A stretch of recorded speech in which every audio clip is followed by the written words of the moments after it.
Halo, selamat malam. Berjumpa kembali bersama saya Wong Ganteng Sakdonya. Mohon untuk tidak menyebutkan nama dan identitas dalam percakapan ini karena percakapan ini saya naikkan dalam konten YouTube. Gimana Mbak E? Oke, aduh waktu nih loh Mas Sandro. Aku kan pengen ngobrol akeh karo jenengan to Mas Sandro. Duh, ya ngobrol Kan loh. Gimana? pengen cepika-cepiki agak lama gitu. Duh, loh, loh, loh. Tapi waktu nih lho. Duh. Orang apa sih? Terus piye iki? Aku mau tanya yang permasalahanku yang nomor satu ya. Nomor satu dulu deh. Aku mau tanya.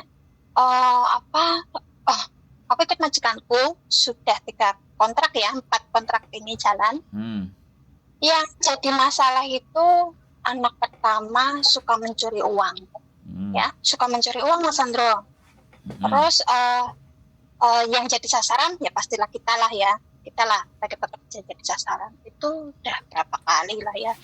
Sampai dulu aku lapor polisi, suruh masuk ke rumah saya, gitu kan, dulu sewaktu hilang 1 gepok uang, 1 gepok uang. Nah, yang kedua itu saya dituduh nyuri berliannya si nenek ya, kedua, tapi saya gak lapor polisi lagi. Itu udah selesai.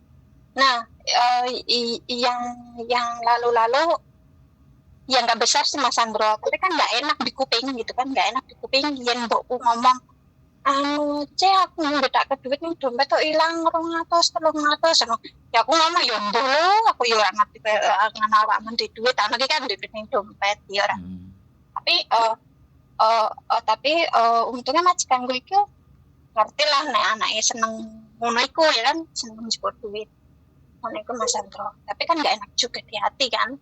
Masa ngono terus ya.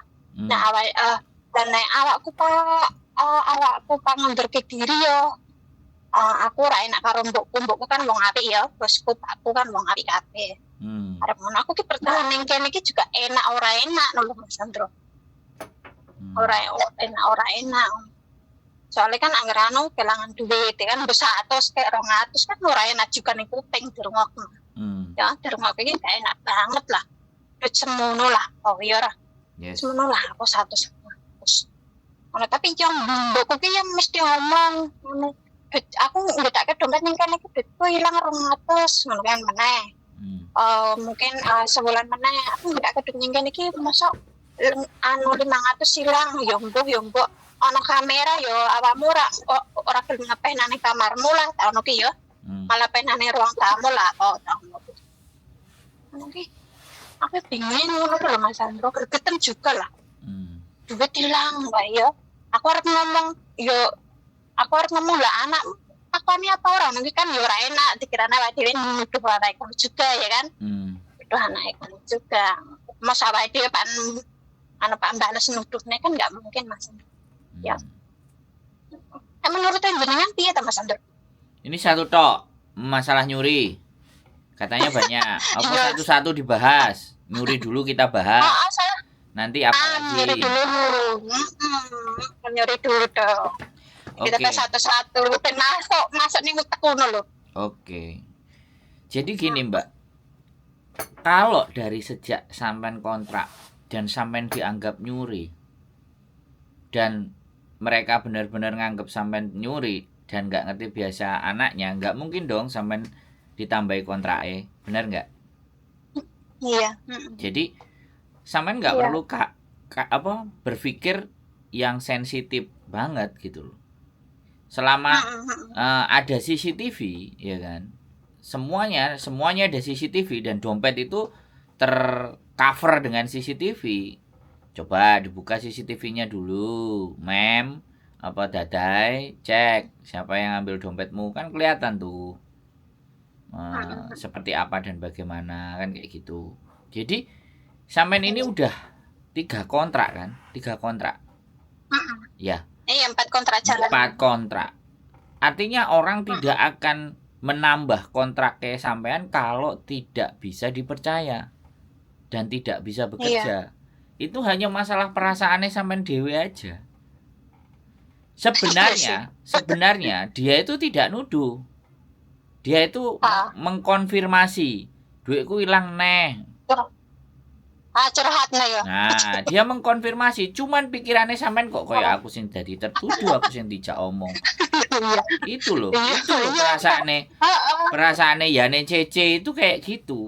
Semuanya serba sensitif. Sekarang logika aja dari cerita sampean itu wis aku masukkan logika aku mikir. Lah nek sampean iki nyolong apa ayo ket wingin-winginane ra mungkin nambah sampai petang kontrak. Piye sih? Logikanya sampean harus dipakai dong. Dan pertanyaannya sekali lagi, nek selama sampean masih butuh uang, ya giliran majikan mau naruh dompet dan dia mau keluar rumah atau tinggal di mana, ingetin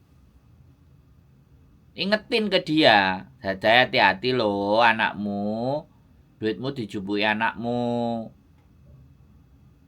Tuh aku mbok aranin neh. Nah itu sebelum kejadian sampean ngomongnya harus begitu. Jadi untuk mengingatkan dia kembali ya itu kan satu hal yang akan membuat majikan sampean tambah percaya lagi sama sampean. Yang kedua, anakmu duwe jiwa kayak gitu itu apa memang gak pokei sangu? Kan sampean juga bisa ngomong kayak gitu. Bisa dipahami nggak? Jadi hubungan antara anak sama ibu itu bagaimana sampean yang ada di situ itu juga bisa jadi jembatan gitu. Supaya kebiasaan-kebiasaan yang seperti itu tidak baik bisa ditanggulangi gitu loh Mbak. Jadi jangan justru sampean punya perasaan yang aku kok dituduh, kok ya ora enak, kok ya nyesek. Ini loh, saya kasih tahu sekali lagi, ini nggak cuman sampean, hampir semua teman-teman yang ada curhatan terus dituduh mencuri itu rasanya kayak sakit hati. Saya kasih tahu sekali lagi, orang Hong Kong itu bukan menuduh. Ya, sekali lagi, bukan menuduh. Tapi perasaan kita yang halus dan terlalu lembut ini loh. Sehingga kita merasa seolah-olah kita itu tertuduh, kita jadi yang nyuri.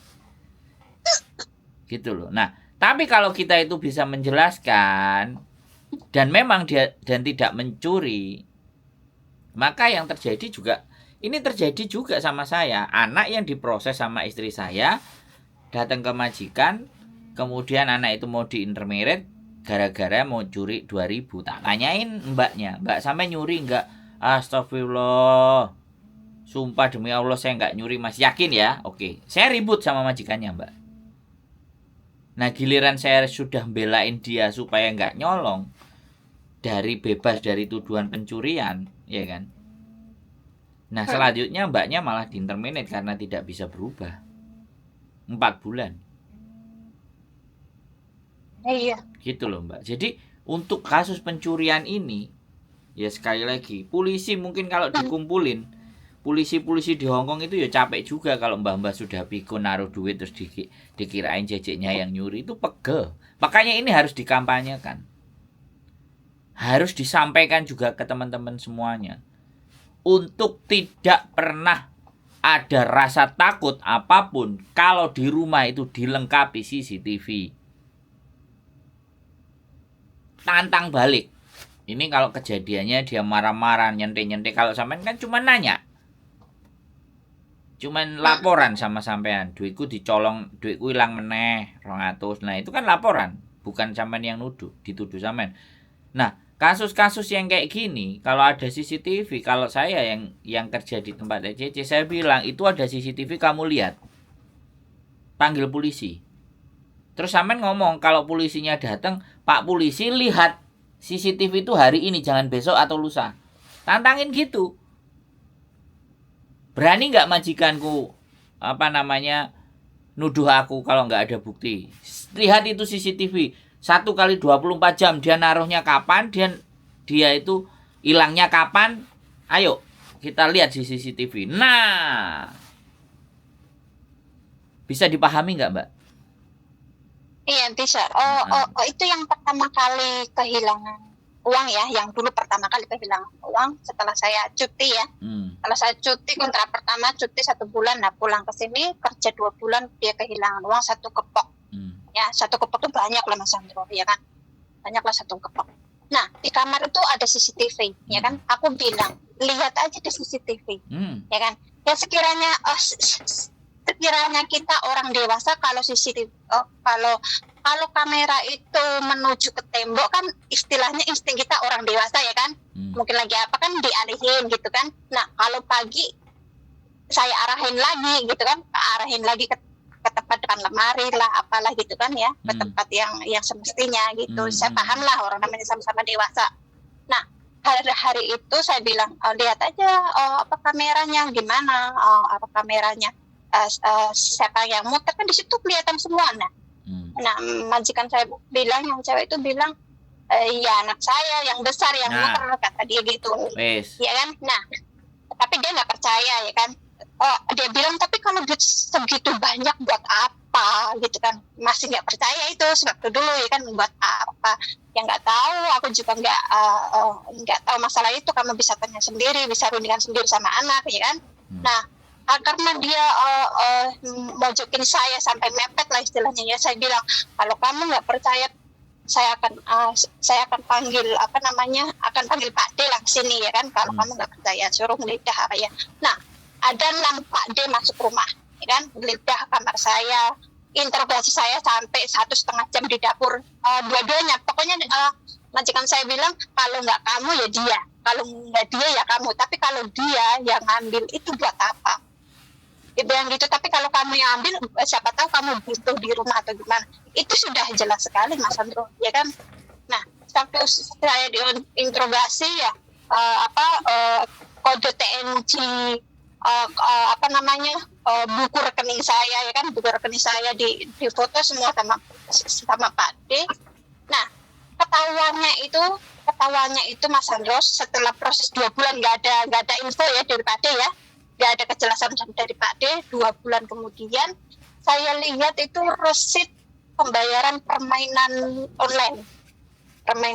Saya lihat resit pembayaran permainan online itu $800 ya kan, $800. Resitnya itu jatuh Mas Andro, jatuh dari tas sekolah dia kan. Aku bilang kamu kasih uang ke anak yang besar kamu nggak buat masukin uang ke HP?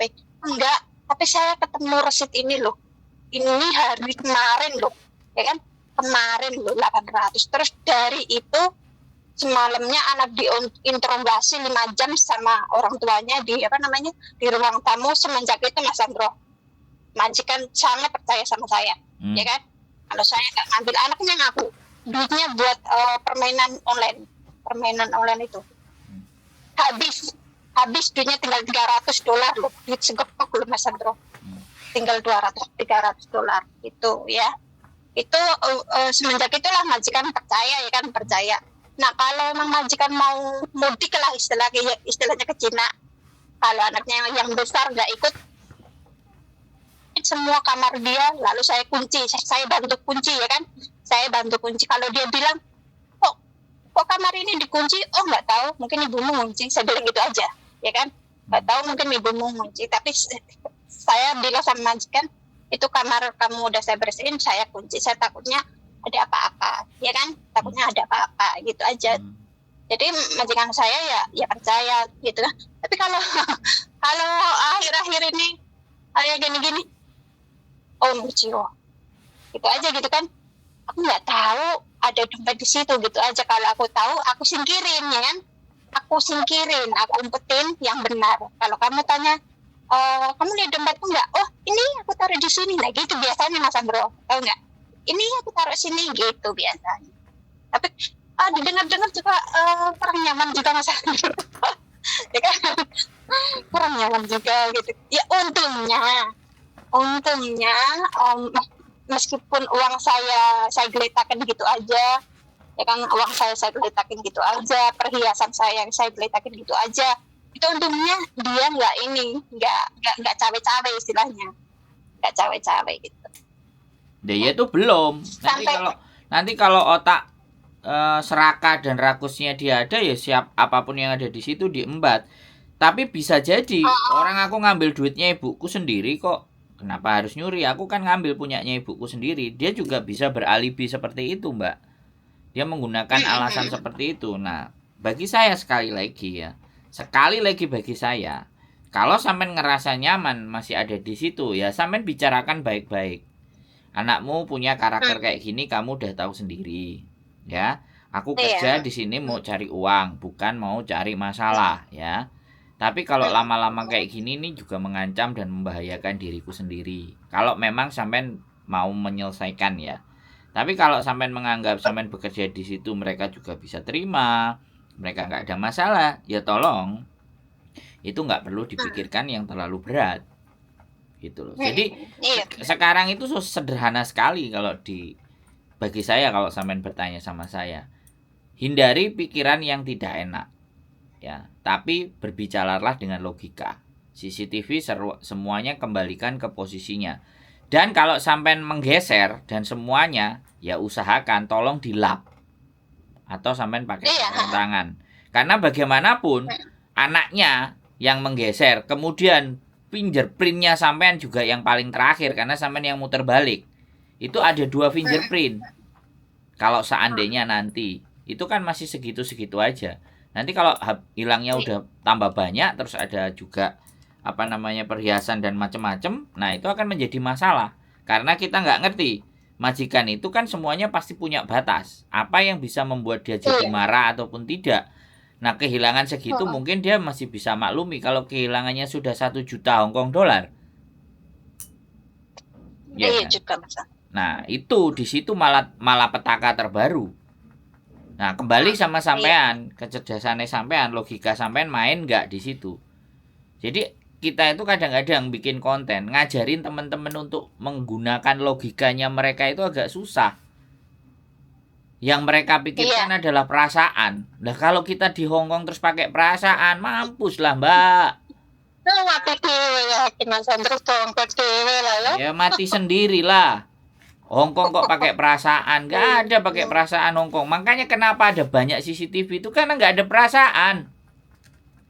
Ya nggak salah juga gitu loh. Makanya kenapa negaranya bisa maju karena orang-orang lebih banyak menggunakan logika dari perasaan. Kalau Indonesia kan perasaan. Coba ada artis yang bagus, terus doweke, terus kemudian artisnya ketemu, artis, itu kan perasaan toh Mbak. Kalau kita bicara logika ya sama-sama manusianya. Dia kerja jadi artis ya sudah. Saya kerja jadi kuli bangunan ya nggak ada masalah. Ya nggak tergila-gila begitu di TV. Ayo foto-foto, minta foto. Nah itu kan udah. Manusia Indonesia itu paling banyak menggunakan perasaan dibandingkan logikanya. Iya kan? Makanya kenapa ustadz-ustadz yang bisa menyentuh hati. Terus akhirnya ada beberapa juga yang melakukan hal-hal yang tidak diinginkan. Itu karena kan perasaan. Makanya saya sekali lagi ke teman-teman semuanya yang nonton, ya kan, saya berharap untuk teman-teman semua juga menggunakan logikanya. Nggak selamanya, nggak selalu apa yang teman-teman lihat dalam diri saya itu benar dan baik. Saya selalu bilang begitu. Suatu ketika omongan saya, pembicaraan saya, bahkan apa yang saya lakukan itu bisa menyakiti hati kalian. Tapi saya sampaikan di depan. Gitu loh Mbak. Jadi Hong Kong ini nggak bisa kita bicara perasaan, kok nggak ngerti hatiku, perasaanku, aduh mati aja sudah. Ya salah satu curi mencuri itu kan kesentuh hati dan perasaannya. Aku ini udah kerja, aku udah mengabdi, kok jadi dituduh mencuri. Tapi ada juga yang teman-teman kita sendiri yang memang benar-benar mencuri, perhiasannya juga dicuri, dijual, resep masakan juga dicuri beneran, ada juga. Jadi kembali lagi untuk melindungi diri kita, logikanya dipakai. Ayo kita berlogika.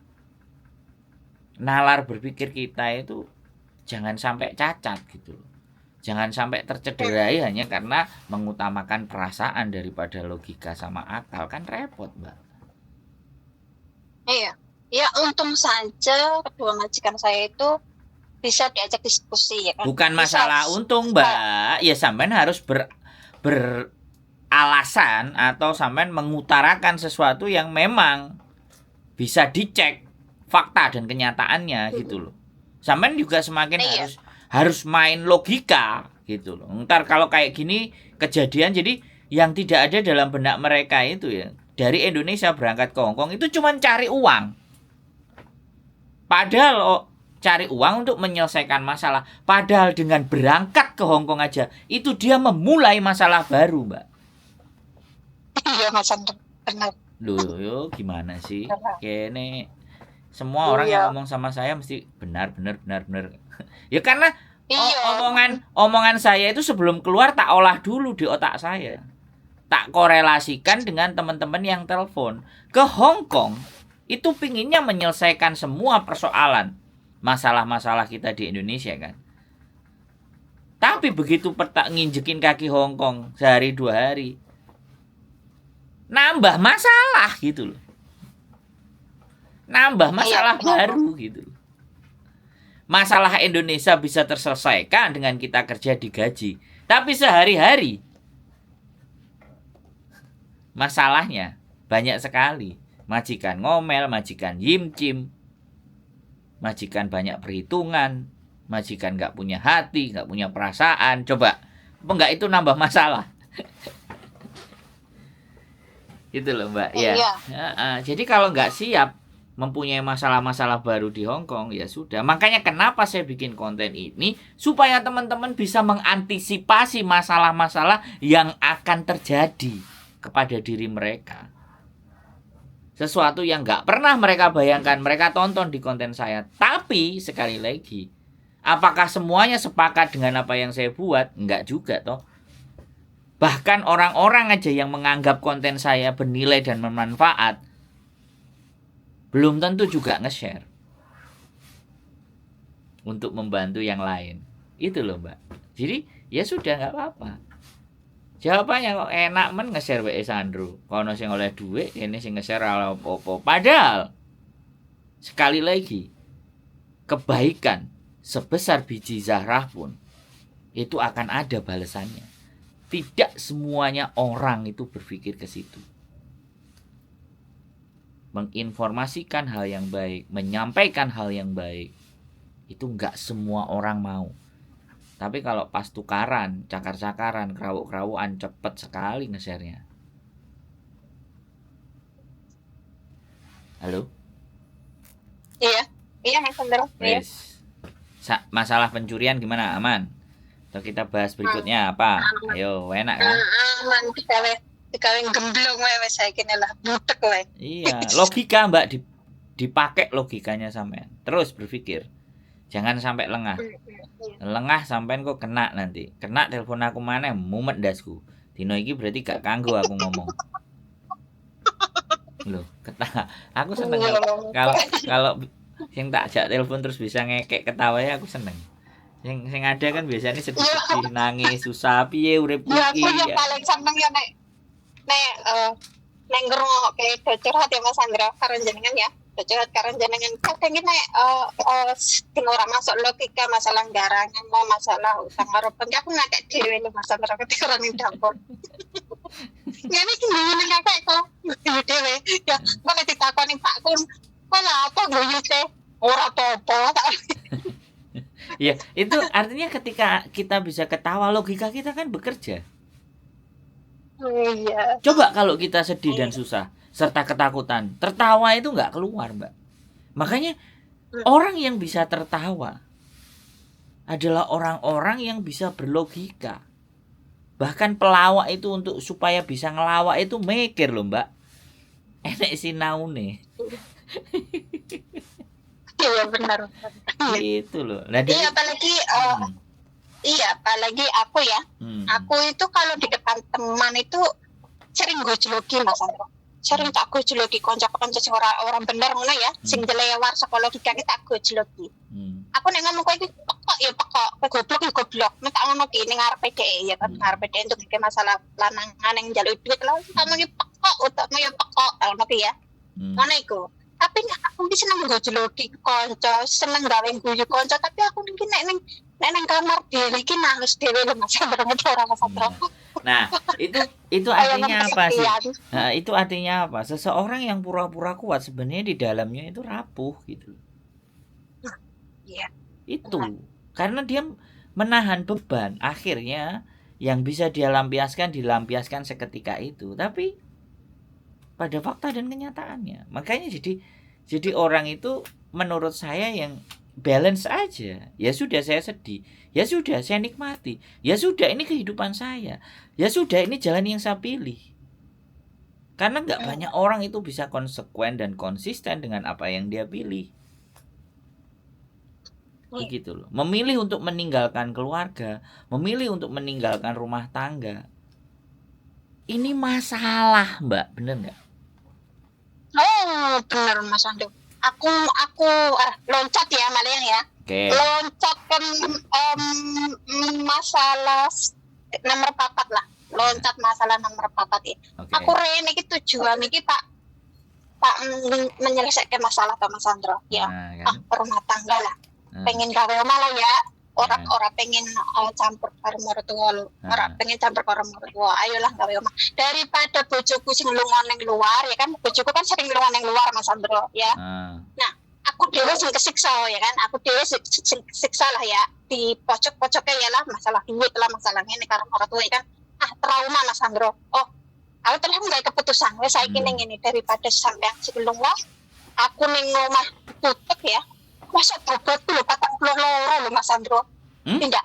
Main nomor 2 karo main bojo. Bobot 42 lho Mas Andro.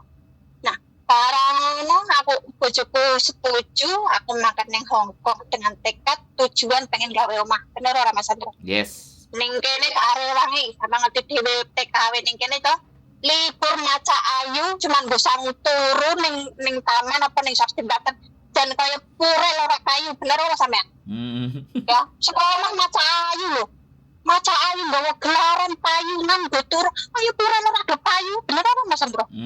Ating kleker cuman go istirahat saking-sakinge. Ben kaya wong, ben kaya batire bener ora? Ben kaya batire. Mangan wis sakane.